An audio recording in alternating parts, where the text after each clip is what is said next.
Pukul 6 waktu Indonesia Tengah. Inilah Radio Republik Indonesia Bau-Bau dengan Warta Cape Town. Berita seputar Kepulauan Buton.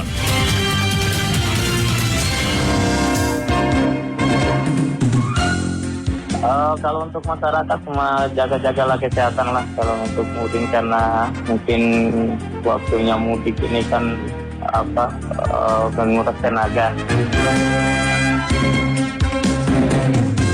Untuk waranya itu di H+1 itu 15 trip dengan jumlah penumpang 1.180 dengan didominasi oleh kendaraan roda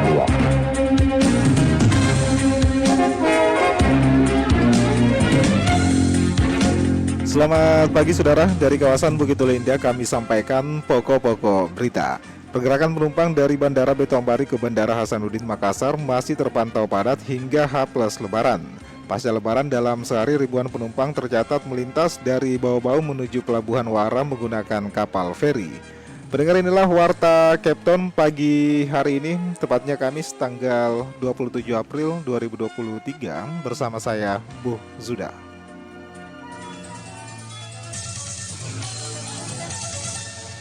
Melalui penyampaian Warta Cape Town pagi hari ini, berikut kita ke berita yang pertama. Pergerakan penumpang dari Bandara Betoambari ke Bandara Hasanuddin Makassar masih terpantau padat hingga H+ Lebaran.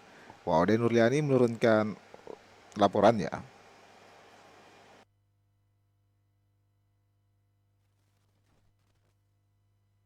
Hingga hari keempat pasca Idul Fitri, penumpang yang akan meninggalkan Bandara Udara Betoambari Bau-Bau tercatat masih terpantau padat seiring dengan puncak arus balik sejak H+2 Lebaran dan H+3 Lebaran Idul Fitri 1444 Hijriah. Pergerakan penumpang berangkat tujuan Bau-Bau Makassar setiap kali flight full seat sesuai dengan kapasitas pesawat ATR 72500 sejumlah 72 penumpang. Kepala Subseksi Teknis Operasional Keamanan dan Pelayanan Darurat OPBU Bandara Bau-Bau Larano menyebutkan, awalnya puncak arus balik diprediksi terjadi hanya pada 24 dan 25 April, seiring dengan berakhirnya cuti Lebaran Idul Fitri. Namun kenyataannya penumpang berangkat pada hari keempat pasca Lebaran masih full seat tujuan Makassar.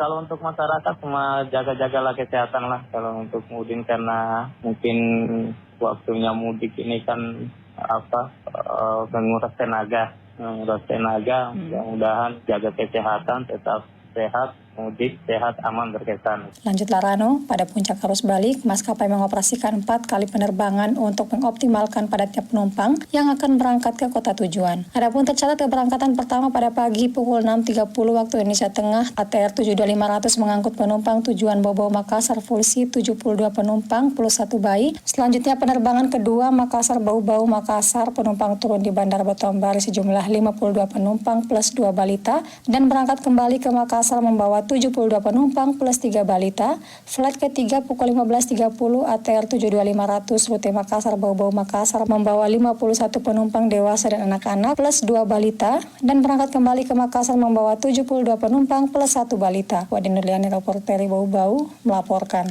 Pendengar, pasca Lebaran dalam sehari ribuan penumpang tercatat melintas dari Bau-Bau menuju Pelabuhan Wara menggunakan kapal feri.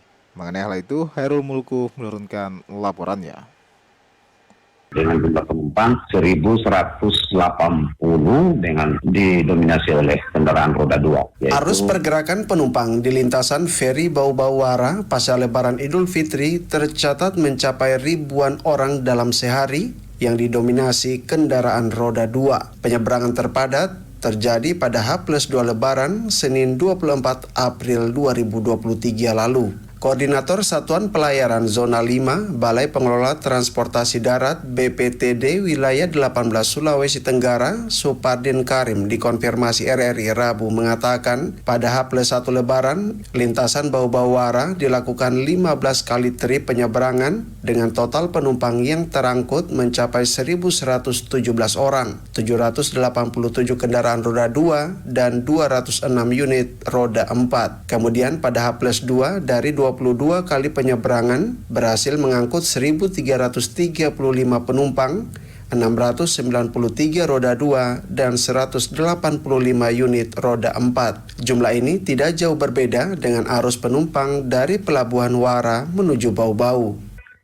Untuk waranya itu di H+1 itu 15 trip dengan jumlah penumpang 1.180 dengan didominasi oleh kendaraan roda 2, yaitu 512 dengan dan roda 4 itu 178. Di H+2 itu 1.000 untuk penumpang 1.395 dan roda 2 652 dan roda 4-nya itu di 229.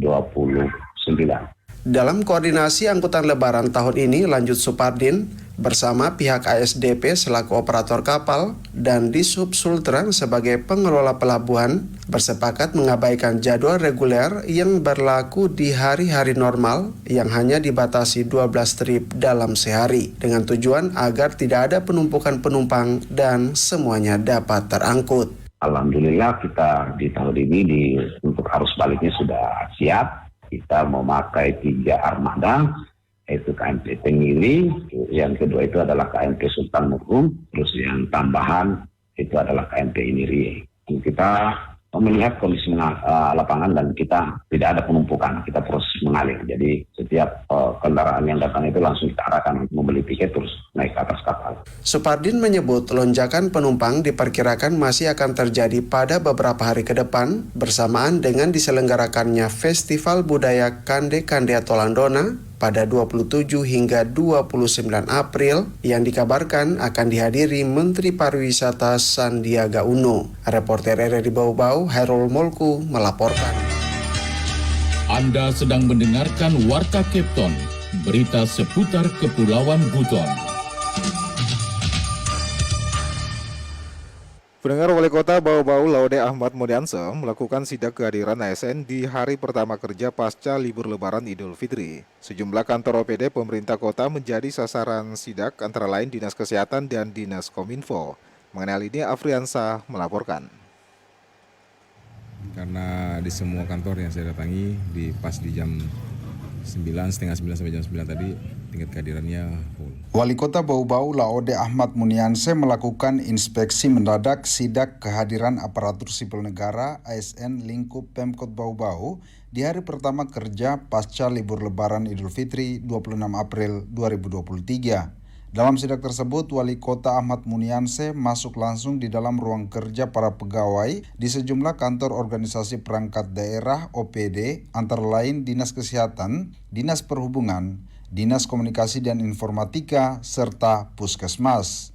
Hasilnya, Ahmad Munianse mendapati tingkat kehadiran pegawai mencapai 100% di sejumlah kantor OPD tersebut. Ya, terlihat memang tingkat kedisiplinannya agak lebih baik lah. Karena di semua kantor yang saya datangi pas di jam 9, setengah 9 sampai jam 9 tadi tingkat kehadirannya full. Orang nomor 1 di Bau-Bau ini mengatakan alasan dirinya sidak di instansi kesehatan karena jumlah pegawainya banyak dan berkaitan dengan pelayanan masyarakat termasuk Dinas Perhubungan. Kemudian dirinya memilih mengecek kehadiran pegawai di kantor Dinas Kominfo karena sebagai OPD pemegang kendali absen elektronik pegawai melalui aplikasi Sipo 5. Pertama memang di kesehatan karena jumlahnya banyak termasuk di Puskesmas. Kemudian di Infokom, karena Infokom kan dia pemegang kendali Sipo 5 absen. Saya cek ya operatornya ada, berarti kan dia bisa memantau. Meski begitu, Ahmad Munianse mengatakan akan meminta laporan dari Dinas Kominfo mengenai kehadiran ASN melalui absen elektronik. Bagi ASN yang tidak hadir tanpa alasan jelas akan diberikan sanksi disiplin. Usai dari kantor Diskominfo, Wali Kota Bau-Bau kemudian melanjutkan sidak di sejumlah OPD lain yang berkaitan dengan pelayanan langsung kepada masyarakat. Reporter RRI Bau-Bau, Afriansa melaporkan.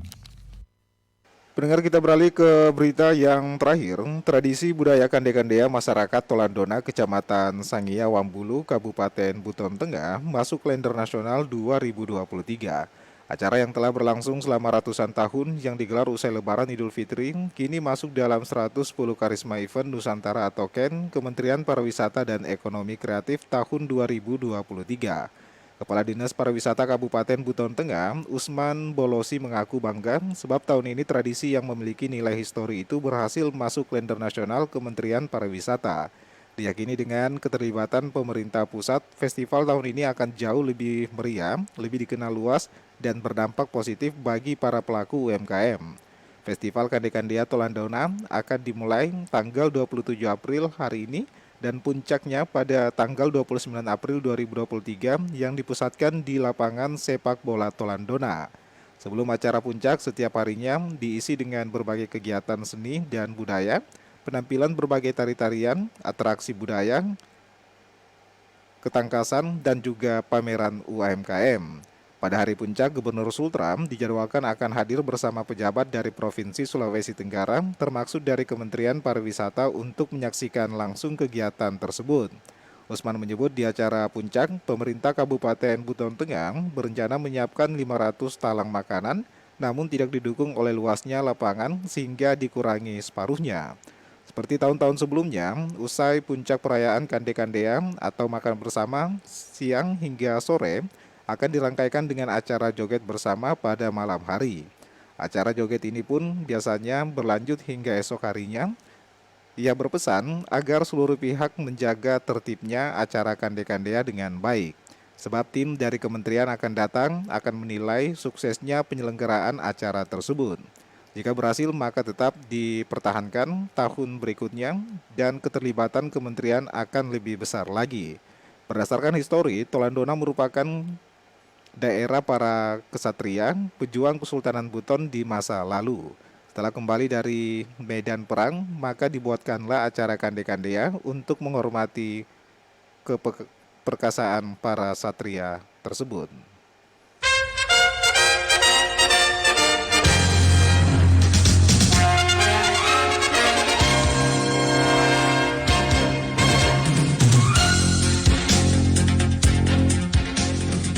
Pendengar, sebelum kami akhiri, kembali kami sampaikan pokok-pokok berita. Pergerakan penumpang dari Bandara Betombari ke Bandara Hasanuddin Makassar masih terpantau padat hingga H+4 Lebaran. Pasca Lebaran dalam sehari, ribuan penumpang tercatat melintas dari Bau-Bau menuju Pelabuhan Wara menggunakan kapal feri. Pendengar, demikianlah Warta Kepton pagi hari ini. Mewakili kerabat kerja yang bertugas, kami ucapkan terima kasih atas perhatian Anda. Selamat pagi dan selamat beraktivitas.